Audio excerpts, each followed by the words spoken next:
સમાચાર અંકલેશ્વરના જાગૃત નાગરિકે નર્મદા મૈયા બ્રિજ પર લોખંડની ગ્રીલ લગાવવા આવેદનપત્ર આપ્યું। ગ્રીલ ન લાગે તો ખંડ ઉઘરાવાથી લઈ જીવ આપી દેવાની ચીમકી ઉચ્ચારી।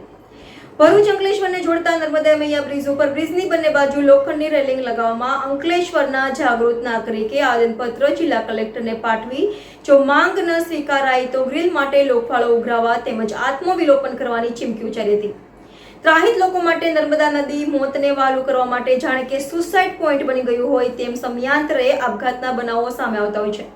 ત્યારે આપઘાતના બનાવને રોકવા વારંવાર નર્મદા મૈયા બ્રિજ પર લોખંડની ગ્રીલો લગાવવા માટેની માંગ ઉઠતી આવી છે।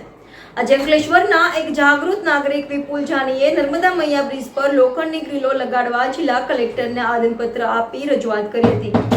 જો કે દિન 15 બાદ જો કાર્યવાહી કે કામગીરી શરૂ ન થાય તો જાતે બ્રિજના બંને બાજુ તેમના સમર્થકો સાથે ઊભા રહી લોકો પાસેથી લોખંડની ગ્રીલો લગાડવા માટે ફાળો અને ફંડ એકત્ર કરી તંત્રને આપશે તેવી ચીમકી ઉચ્ચારી હતી અને જો તેમને ફાળો ઉઘરાવતા રોકવામાં આવે તો સ્વતંત્ર દિવસે આત્મવિલોપન કરશે તેવી પણ ચીમકી ઉચ્ચારી હતી।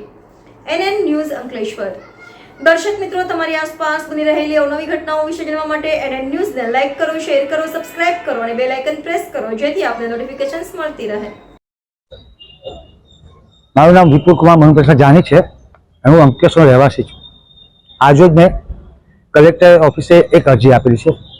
અરજી આપવાનું મુખ્ય કારણ મારું એ છે કે જ્યાંથી નર્મદા મૈયા બ્રિજ બનેલો છે ત્યાંથી ઘણા લોકોએ આત્મહત્યા કરી છે। કરોડોનો બ્રિજ બનેલો છે તો શું આ બ્રિજ આત્મહત્યા કરવા માટે બનેલો છે? તો મારી કલેક્ટર સાહેબને નમ્ર અપીલ છે કે વહેલામાં વહેલા તકે 15 દિવસની અંદર જો એની પર લોકોની ગ્રીલ બનાવવા નહીં આવે તો હું લોકફાળો ઉઘરાવીને આ જાહેર જનતાની હિત ખાતર હું લોકફાળો ઉઘરાવીને જે તે લાગતા વળગતા તંત્રને એ રૂપિયા હું એમને સુપરત કરીશ અને જો એ કામ કરવામાં પણ મને રોકવામાં આવશે તો હું આગામી 15 તારીખે 15 ઓગસ્ટના રોજ હું આત્મવિલોપન નર્મદા મૈયા પર કરીશ। જય હિન્દ, જય ભારત।